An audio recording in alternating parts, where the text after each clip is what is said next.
Advertisement అనేది ఒక్క ఈ పత్రికలో మాత్రమే వాళ్ళ పాలసీ అనుకుంటా అడ్వర్టైజ్మెంట్ అని ఉంది రాశారు. ఇష్యూడ్ బై తెలుగుదేశం పార్టీ అని ఇక్కడ ఉన్నారు. అంటే నేను దీంతోనే ఎందుకు మొదలు పెడుతున్నా అంటే, ఒకటి దీంట్లో ఉన్న కంటెంట్, వీళ్ళు మనుషుల పిశాచాల రాక్షసులు కూడా కాదు, ప్రజల జీవితాలతో ఎందుకు ఆడుకోవాలనుకుంటున్నారు, ప్రజల జీవితాలతో, రాష్ట్ర ప్రజల జీవితాలతో ఏమాత్రం ఎంతో కొంత ఆస్తి ఉన్నా, స్థిరాస్తి ఉంటే వాళ్ళను భయపెట్టి భయభ్రాంతములు చేసి వాళ్ళు అనుకున్న రకంగా ఏదో సాధించాలనే దాంతో ఆ దుగ్ధతో ఇలా చేసినారని ఇక్కడ అర్థమవుతుంది. మీకే గమనిస్తున్నారు. తోడేళ్ళు పైనంతా, కిందేమో కూటమి అధికారంలోకి రాగానే ల్యాండ్ టైటిలింగ్ యాక్ట్ చట్టం రద్దు, కింద చంద్రబాబు ఫోటో. వీళ్లకు సిగ్గు శరము ఉంటే, వీళ్ళు నిజంగా ఇది ఒక రాజకీయ పార్టీ అయితే ఇదే పద్ధతి ప్రజల్లోకి వెళ్ళడం. ల్యాండ్ టైటిలింగ్ యాక్ట్ అనేది ఏదైతే ఇప్పుడు వీళ్ళు అన్నట్టు నిజంగా రద్దు చేసేదైతే, ఈ ల్యాండ్ టైటిలింగ్ యాక్ట్ బిల్లు పెడుతున్నప్పుడు ఎందుకు దాన్ని తెలుగుదేశం పార్టీ సపోర్ట్ చేసింది? At the cost of repetition. మళ్ళీ నేను కొద్దిగా చూడండి, మీకు చూపాలి. ఎందుకంటే ఇది చూడగానే ఖచ్చితంగా ఫోన్లు వస్తున్నాయి, ఏమో జరిగిపోతుంది, ఏమో జరిగిపోతుంది, ఏమో జరిగిపోతుంది. దీనికి శిక్ష ఏమి వేయాలని కూడా ప్రజలు ఆలోచించాలి. ఇంతటి అబద్ధాలు, ఇంతటి పైశాచికత్వంతో అడ్డగోలుగా అబద్ధాలు, విష ప్రచారం, భయాందోళనకు గురి చేసి భయభ్రాంతులను చేసే దానికి దిగజారితే, అది కూడా మళ్ళీ ఒక అడ్వర్టైజ్మెంట్ అని రాసుకోవడం కూడా లేదు. ఇది నైతికంగా ఇంకో రకంగా అంత, అది చాలా పెద్ద మాట. వీ కాంట్ ఎక్స్పెక్ట్ ఇలాంటి దిగజారుడు బురదగుంటలో లేదా సెప్టిక్ ట్యాంక్లో పడి దొర్లుకునే చంద్రబాబు నాయుడు కానీ ఆ ముఠా కానీ వాళ్ళకి అంత అదేదో పెద్ద ఉదాత్తమైన మాటలో హితవు చెప్పడం అనేది పనికొచ్చేది కాదని దీనిని చూస్తే అర్థమవుతుంది. ఎందుకంటే వాడి ఆలోచనలే పిశాచాలకు వచ్చేటివి, ఆలోచనలే సెప్టిక్ ట్యాంక్లో బతికే జీవులకు వచ్చేవి. సివిలైజ్డ్ దీంట్లో ఉండేవైతే ఎవడన్నా ఇట్లా ఇస్తాడండి? మళ్ళీ ఇచ్చిన దాంట్లో మేము ఇచ్చామని చెప్పుకునే ఇది కూడా లేదు. ఎందుకంటే ప్రజలను మిస్లీడ్ చేయడమే, ప్రజలను మిస్లీడ్ చేసి భయభ్రాంతులను చేసి మళ్ళీ అది మేము చేసామనే సంబంధం, మాకు సంబంధం ఉందని చెప్పుకునేపాటి ధైర్యం కూడా లేకుండా వాళ్ళు అనుకునే ప్రచారం కిందికి వెళ్ళాలి, చాప్ కింద నిర్మాది జనం భయపడాలి. భయపడి జగన్మోహన్ రెడ్డి గారికి వేయొద్దు, చంద్రబాబు నాయుడు మళ్ళీ తెచ్చుకోవాలి. ఇది 2019 జూలై 29వ తేదీ ఈ బిల్లు ఆమోదించింది శాసనసభ. ఆ టైంలో శాసనసభలో ఇది జరిగినప్పుడు 13 మంది ఉన్నారు. అందులో అచ్చెన్నాయుడు ఉన్నాడు, మిగిలిన వాళ్ళంతా ముఖ్యమైన నాయకులు అందరూ వాళ్ళు ఉన్నారు. అండ్ కౌన్సిల్లో వచ్చినప్పుడు నారా లోకేష్ ఉన్నాడు, మిగిలిన నాయకులు ఉన్నారు, వీళ్ళందరూ దాంట్లో ఉన్నారు. ఇది పూర్తిగా శాసనసభ ప్రతిపక్షం ఆమోదించి, మీరే విన్నారు, ఇది చాలా టైం కొంత పట్టొచ్చు, దీనికి ముందు చేయాల్సినవి సమస్యలతో కూడినది అని. ఎస్, అందుకోసమే జగన్మోహన్ రెడ్డి గారి ప్రభుత్వం భూ సమగ్ర సర్వే చేపట్టింది. భూ సమగ్ర సర్వే అంతా జరిగి, ఎందుకంటే only documents land titling act తెచ్చితే ఉపయోగం ఉండదు. ల్యాండ్ ఒకరి చేతిలో ఉంటుంది, ఇది ఇంకొకరి చేతిలో ఉంటుంది. ముందు ఓనర్ను ఫిక్స్ చేసుకుంటూ వచ్చి అది ఫైనలైజ్ అయ్యాక డిస్ప్యూట్స్ ఏమైనా ఉంటే దాన్ని కూడా సపరేట్ పెట్టి ఇవన్నీ అయిన తర్వాత ఫైనల్గా అంతా అయిపోయాక ల్యాండ్ టైటిలింగ్ యాక్ట్ వస్తే దానికి ఏదైతే ఆ యాక్ట్ దేని మీద అయితే ఇచ్చేయాలనో ఆ భూములకు సంబంధించి ఒక స్పష్టమైన చిత్రం ఉంటుంది. కాబట్టి ఇంప్లిమెంటేషన్ అనేది షూర్గా సక్రమంగా పర్ఫెక్ట్గా జరుగుతుంది. ఓనర్కు పూర్తి దాని మీద రైట్ ఉంటుంది. అక్కడి నుంచి జరిగే ప్రతి డివిజను, సబ్ డివిజన్లన్నీ కూడా దాంట్లో రికార్డ్ అవుతుంటాయి. ఇదే ఆలోచన. సో భూముల సమగ్ర సర్వే అంతా పూర్తయి, అది పూర్తి అయిన తర్వాత ల్యాండ్ టైటిలింగ్ యాక్ట్ వస్తే సింగిల్ విండో లాగా 10 యాక్ట్లు ఇప్పుడు అప్లై అయ్యేది కాకుండా ఒక సింగిల్ దాని మీద ఎవరైనా ఆస్తి కొంటే కొనేటప్పుడే దాని ఇవి తెలుస్తాయి, ఏమైనా ప్రాబ్లమ్స్ ఉన్నాయా, లిటిగేషన్లు ఉన్నాయని. కొన్న తర్వాత నిశ్చింతగా ఉండొచ్చు, ఎందుకంటే ఇంకా దాన్ని ఎవరు ఏమీ చేయలేరు. ఇప్పుడు మాదిరి ఇప్పుడు ఒక రికార్డులో ఒకటి ఉండి, ఇంకో దగ్గర రిజిస్ట్రేషన్ చేయడానికి వీలుగా ఎంఆర్ఓ ఆఫీస్లో ఒకటి ఉండి, కింద అడంగల్లో ఒకటి ఉండి, పైన రిజిస్ట్రేషన్ ఇంకో పేరు మీద డబుల్ రిజిస్ట్రేషన్, ట్రిపుల్ రిజిస్ట్రేషన్, దీనికి స్కోప్ ఉండదు.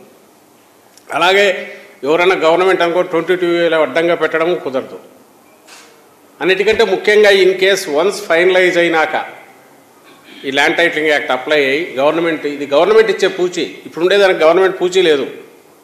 ఇప్పుడు మనం వెళ్ళి ఉన్నట్టుండి కానీ రికార్డులో సరిగా లేకపోతే ఈ బిల్డింగ్ ఉండేదైనా ఒకడు పోయి సంబంధం లేనివాడు, లేదా మీరే పత్రికల్లో మీడియాలో రిపోర్ట్ చేస్తున్నారు, కలెక్టర్ ఆఫీస్ కూడా సర్వే నెంబర్ వేసి కుదవ పెట్టి తనఖా పెట్టి డబ్బులు తీసుకుంటున్నారు, లేదా అమ్మేస్తున్నారు స్థలము. తీరా పోయి చూస్తే కలెక్టర్ ఆఫీస్ అక్కడ ఇదని. ఎందుకంటే ఇప్పుడు ఇంతకాలం జరుగుతున్నది పేపర్ల మీద ఉండే దాని మీద రికార్డు బిల్డ్ అవుతుంటుంది, యాక్చువల్ గ్రౌండ్ మీద ఇంకోటేదో ఉంటుంది.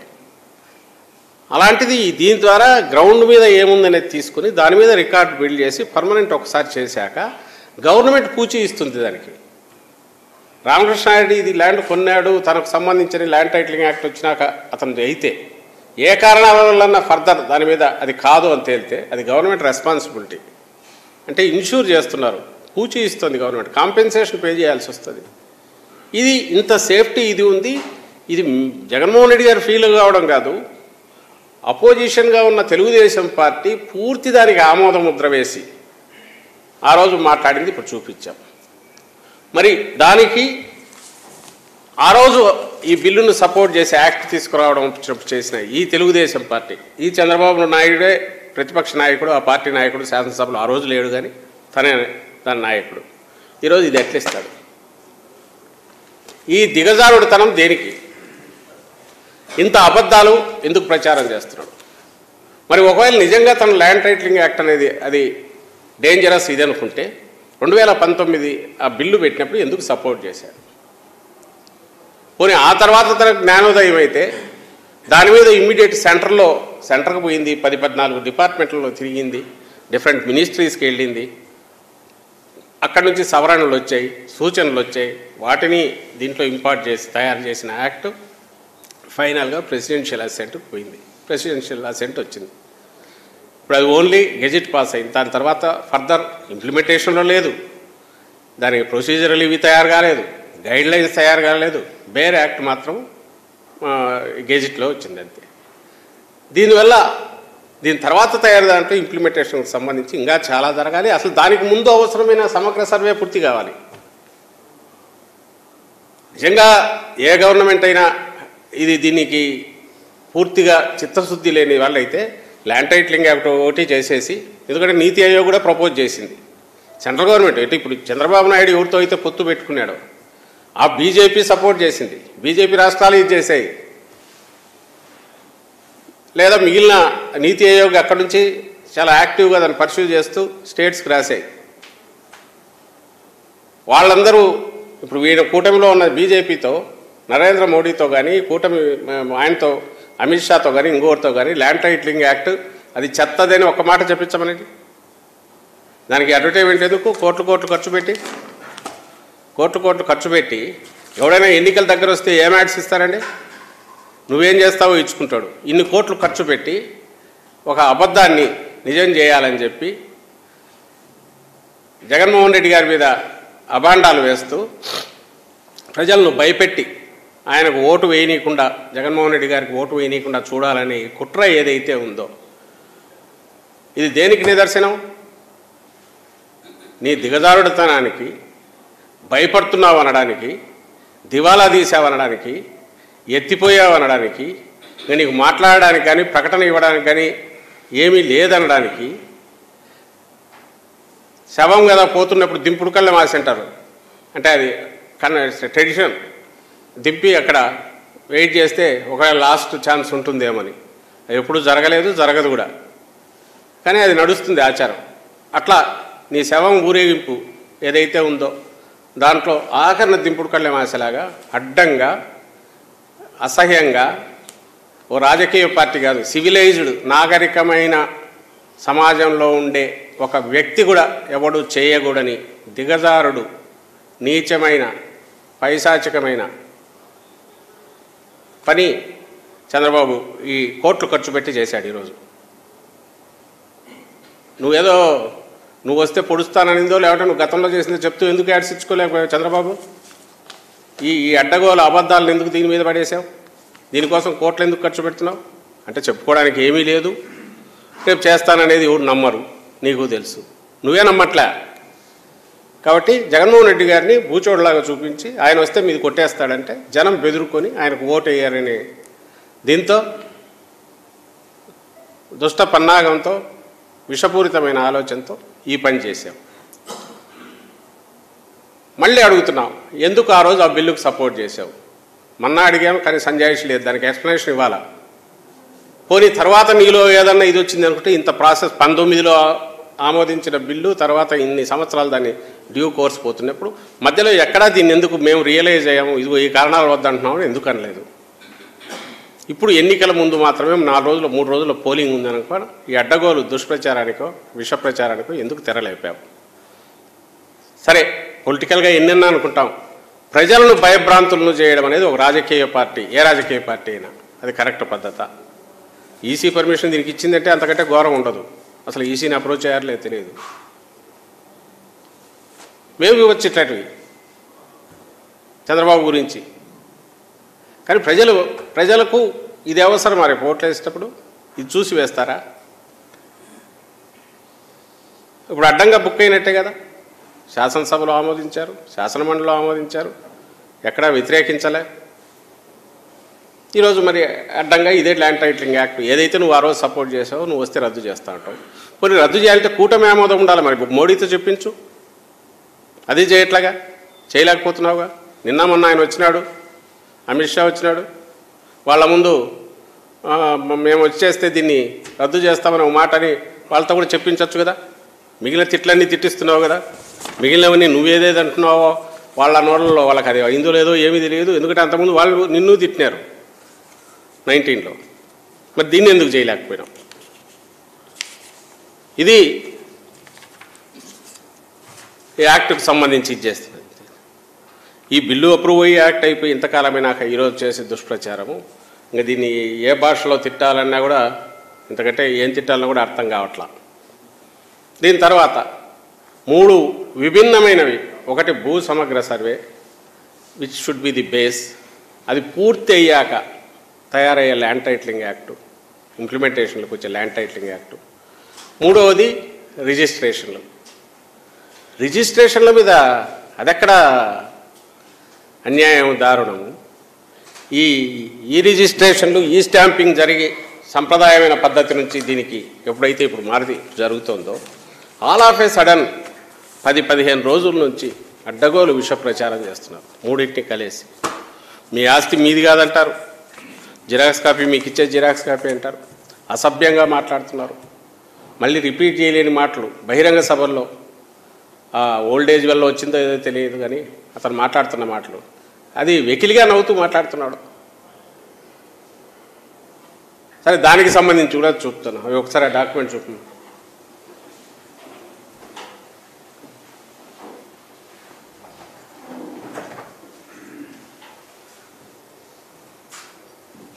ఇది ఎవరిదండి? ఎన్ బాలకృష్ణ. ఎప్పుడు జరిగిందండి? జనవరి 8, 2024. బండి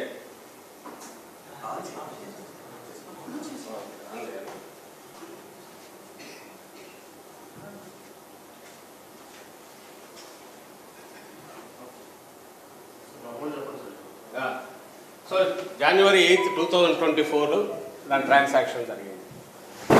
నందమూరి బాలకృష్ణ సేమ్ ఇదే. ఈయన అంటున్నాడు జిరాక్స్లు తుడుచుకోవడానికి పనికొస్తాయని అసభ్యంగా మాట్లాడుతున్నాడు కదా, అదిగో ఇదే. మరి ఈ జనవరిలో ఎప్పుడో చేసుకున్నాడు వైజాగ్లో. దాని మీద వార్తలు కూడా వచ్చాయి. ఈయన కూడా వైజాగ్ మన నచ్చినట్టుంది, అక్కడే బాగుంటుంది అని ఆస్తి అక్కడ కొన్నాడు.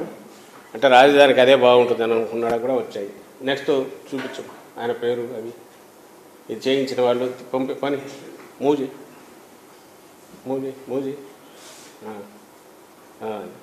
సో ఆయన ఏదో some form represented by Nandamuri Balakrishna. ఇది జనవరిలో జరిగింది. ట్రాన్సాక్షన్ జరిగింది, కోట్ల రూపాయలు పెట్టి ఆస్తి కొన్నాడు. చంద్రబాబు లెక్క ప్రకారం అది అయింది కాదు. ఇప్పుడు ఆ కాగితాలు తుడుచుకోవడానికి పనికొస్తాయి. తర్వాత ఇంకొకటి, ఇది ఎప్పుడు జరిగింది date?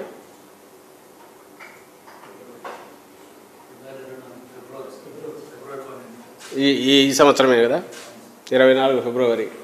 First page చూపించమ్మా, first page చూపించు. కొన్నవారు ఎవరు? రాయించుకున్నవారు కిందికి రా. కొణిదెల పవన్ కళ్యాణ్, కిందికి రా, కింద ఇంకొంచెం ఎన్లార్జ్ చేయండి, ఎన్లార్జ్ చేయండి.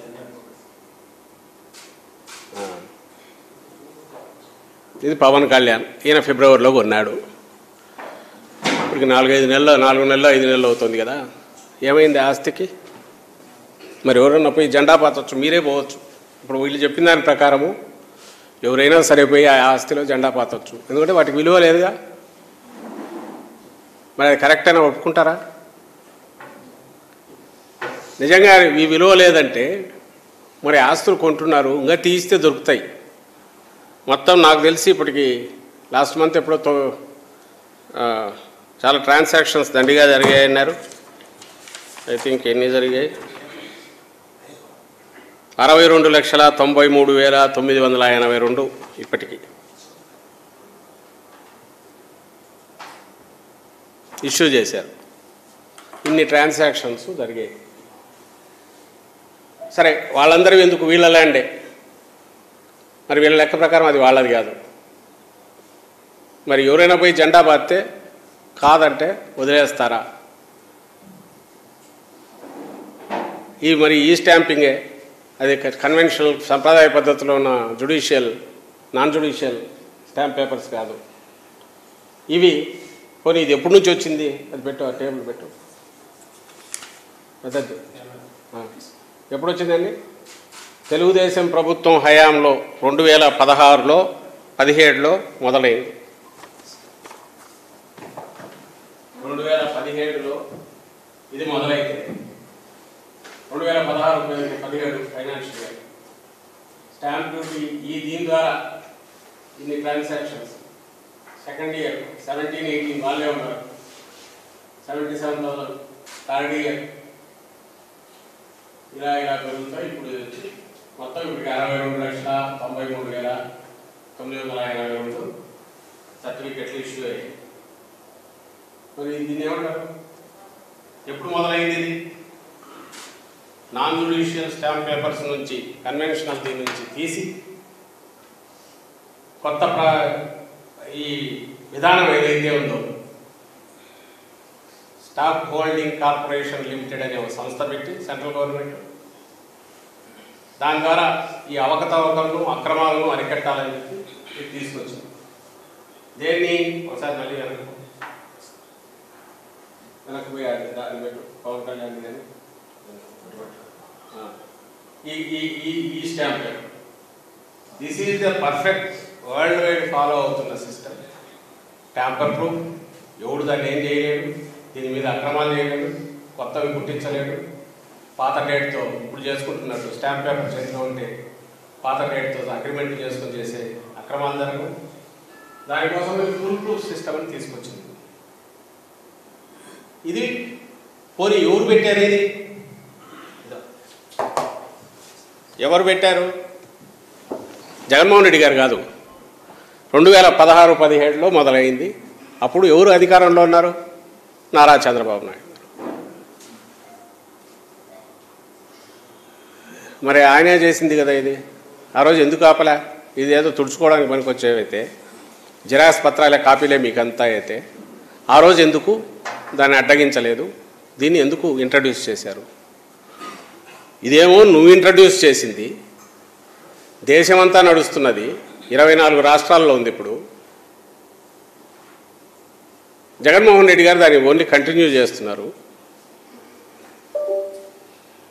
అండ్ ముందుదేమో ల్యాండ్ టైటిలింగ్ యాక్ట్ నువ్వు ఏదైతే తోడేళ్ళని చూపిస్తూ వేసినావో, భయపెడుతూ ఇది ఈ చట్టం రద్దు చేస్తాను నేను వస్తే అని మళ్ళీ ఇక్కడ అంటున్నావో, ఇది బిల్లు పెట్టేప్పుడు పూర్తి సపోర్టు, నాట్ ఏదో విత్ రిజర్వేషన్స్ కూడా కాదు, పూర్తి ఇది అవసరము, నీడ్ ఆఫ్ ది అవర్, అందరూ దీన్ని సపోర్ట్ చేయాలి, ఇది ఒక పాజిటివ్ చర్య అని నీ పార్టీ తెలుగుదేశం పార్టీ అసెంబ్లీలో సపోర్ట్ చేసింది. ల్యాండ్ టైటిలింగ్ యాక్ట్ రిజిస్ట్రేషన్ లేదేమో నీ హయాంలో, ఈ స్టాంపింగ్ అనేది నీ హయాంలో మొదలైంది. నీ హయాంలో మొదలై అంటే చంద్రబాబు హయాంలో మొదలై 1948 ట్రాన్సాక్షన్స్ సర్టిఫికేట్స్ ఇష్యూ చేశారు, 17-18 77,187 ఇష్యూ చేశారు, 18-19 1,48,357 ఇంట్రడ్యూస్ చేశారు. ఇవి వరుసగా జరుగుతూ వచ్చినాయి. మరి రెండు నీ ఒకటి నువ్వు ఆమోదం అప్రూవ్ చేసి నువ్వు ఓకే చేసి జట్టు కట్టిద్దే, లేదు మధ్యలో నువ్వు మార్చుకుంటే లైన్ మార్చుకుంటే ఎప్పుడు నువ్వు అట్లా అనలా, లేదు మీ కూటమి మెయిన్ లీడర్ ఎవరున్నారో బీజేపీతో ఈరోజు చెప్పిస్తున్నావు అంటే అది చెప్పట్లా. అండ్ ఈ స్టాంపింగ్కు సంబంధించి అయితే నీ హయాంలోనే మొదలైంది, అప్పటి నుంచే ఇంట్రడ్యూస్ అయింది. ఇది ప్రజలందరికీ తెలియాల్సిన అవసరం ఉంది. దీని ద్వారా చెప్పడానికి మేము ప్రయత్నం చేస్తున్నాం. ఈ స్టాంపింగ్ ఇదేనేది ఇంకొక దీంట్లో చిత్రం ఏంటంటే, ఈ ఆలోచన ఎప్పుడు మొదలైందంటే తెలుగు స్టాంప్ పేపర్ల స్కామ్ అందరికి గుర్తుంటుంది. అప్పుడు అతను ఎవరో అప్పట్లో కృష్ణ యాదవ్ అని మినిస్టర్గా ఉండి అతని మీద వచ్చింది, చంద్రబాబు నాయుడు మీద వచ్చింది. దాంట్లో ఆ స్కామ్లో కీలక పాత్రధారి ఈయన చంద్రబాబు నాయుడు అని కూడా అప్పుడు వార్తలు వచ్చాయి. అది ఏం లేదు, దొంగ నోట్లు కదా ఇది చేశాడు, దొంగ స్టాంప్ పేపర్లు. ఆ తెలుగు అనేవాడు ఎవడు చేశాడు, తెలుగు స్కామ్ జరిగింది. అందులో చంద్రబాబు నాయుడు పేరు కూడా ఉంది. ఇక్కడే చంద్రబాబు నాయుడు హయాంలోనే ఇక్కడే బయటపడింది. ఆ తర్వాతే సెంటర్ ఆలోచించి దీనికి కళ్ళెం వేయటం ఎట్లా అనేది కొత్తది ఈ పేపర్స్ అనేది తీసుకొచ్చారు. ఇన్నాళ్ళు ఏదైతే సెక్యూరిటీ ప్రెస్లో మనం ముద్రిస్తున్నామో కన్వెన్షనల్ ఇవి నాన్ జ్యుడిషియల్ స్టాంప్ పేపర్స్ అవి ఫేజ్ అవుట్ అవుతున్నాయి అన్ని స్టేట్స్. ఇప్పుడు 24 స్టేట్స్ ఇది ఇంట్రడ్యూస్ చేశారు. అండ్ అన్ని చోట్ల సక్సెస్ఫుల్ జరుగుతుంది. ఏ రకమైన అవకతవకలు జరగడానికి అవకాశం లేదు. దీనికి సంబంధించి కామెంట్ చేయడం అంటే, దీనికి సంబంధించి ఎవరన్నా తప్పులు ఎత్తి చూపడం అంటే ఇంకా దేని మీదైనా ఎత్తచ్చు. అసలు ఎంటైర్ సిస్టము, గవర్నమెంటు, రిజర్వ్ బ్యాంకో లేకుంటే సెంట్రల్ గవర్నమెంటో వీటన్నిటికీ ఈరోజు గూగుల్ పే అని మనం మామూలు వాళ్ళు కూడా, చదువురాని వాళ్ళు కూడా దాంట్లోంచి పంపిస్తున్నారు. చిన్న చిన్న వ్యాపారాలు చేసుకునే వాళ్ళు తీసుకుంటున్నారు, పేమెంట్ యాక్సెప్ట్ చేస్తున్నారు, పేమెంట్ పంపిస్తున్నారు, పేపర్ ఫ్రీ అవుతుంది. అలాంటి టైంలో ట్యాంపర్ ప్రూఫ్ దీంట్లో ఒక కొత్త సిస్టమ్ వచ్చింది. అది యూనివర్సల్గా అందరూ చేస్తున్నారు. అది సెంట్రల్ గవర్నమెంట్ ఇది చేసింది. అందులోనూ నీ హయాంలోనే ఇంట్రడ్యూస్ చేసిన ఈ స్టాంపింగ్ దాని గురించి నువ్వు జిరాక్స్ కాపీలు అంటావు, చించేస్తున్నావు. మరి నీకు దమ్ముంటే మీ బావమరుదులు, నీ వియ్యంకుడు, నీ కొడుకు మామ బాలకృష్ణ డాక్యుమెంటు, నీ దత్తపుత్రుడు, నీ పార్ట్నర్ పవన్ కళ్యాణ్ డాక్యుమెంట్, ఈ రెండు కూడా చించేసి జిరాక్సే కదా, చించు, ఈరోజు చించి తుడుచుకో. చేస్తావు మరి ఆ పని? ఇది ఇలాంటి మాటలు మాట్లాడడం, నీచమైన మాటలు మాట్లాడడం అంటే, మామూలుగా మనం ఎవరన్నా దీన్ని ఎవరన్నా ఇది చిత్తుకాయుధం పనికిరాదని ఎవరైనా భయపెడితే దేంతో కొడతారు? కింద పడేసి.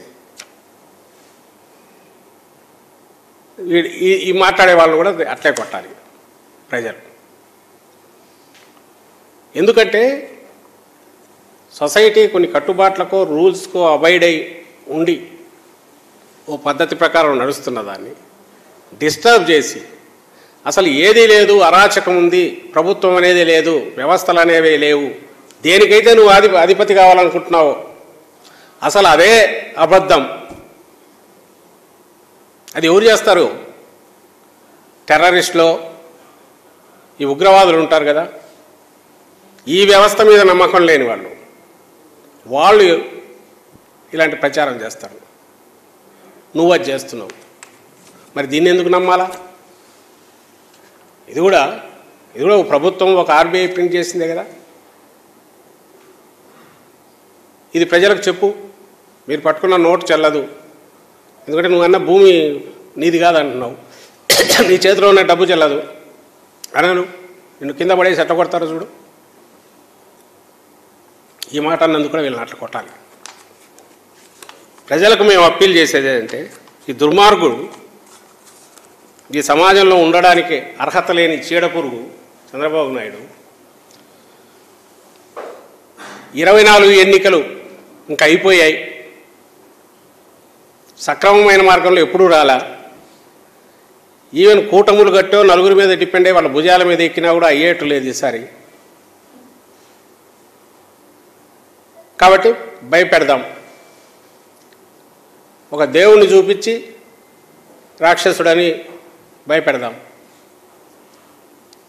ఒక ప్రజలు అత్యంతగా అభిమానించే పేద ప్రజలు జగన్మోహన్ రెడ్డి గారిని చూపించి ఈయన దుర్మార్గుడు, ఇతను వస్తే మీ బతుకులు నాశనం అవుతాయని ఊదరగొడదాం. దానికి పరాకాష్ఠగా ఇట్లాంటి చెత్త చెదారం అంతా జనం మెదడులో ఎక్కించడానికి ట్రై చేద్దాం. కుదిరితే వచ్చేద్దాం. మళ్ళీ రామోజీరావు తన అక్రమాలు తన ప్రజల సొమ్ముతో వేల కోట్లతో చేసుకోవచ్చు. చంద్రబాబు నాయుడు అమరావతి పేరుతో లక్షల కోట్లు దోచుకోవచ్చు. మళ్ళీ 5 ఏళ్ల తర్వాత వచ్చే ఎన్నికలకు ఎవరు ఉంటారో అప్పుడు చూసుకుందాం. అసలు వచ్చే 5 ఏళ్ళు లేకుండా తను ఉండే అవకాశం లేదని ఆయనకు తెలుసు, కొడుకు సామర్థ్యం లేదని తెలుసు.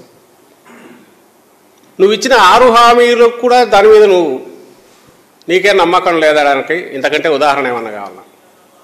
నిజంగా నువ్వు అమలు చెయ్యవు అని, చేస్తావనే నమ్మకం నీకు లేదు కాబట్టే చంద్రబాబు నాయుడు అంటున్నా. చంద్రబాబు నాయుడుకు తను ఇచ్చిన 6 హామీలు తాను చెయ్యడు, చేస్తాడు అనే నమ్మకం అతనికి లేదు. చెయ్యడని గట్టిగా తెలుసు, తాను చెయ్యడని ప్రజలకు బాగా తెలుసు.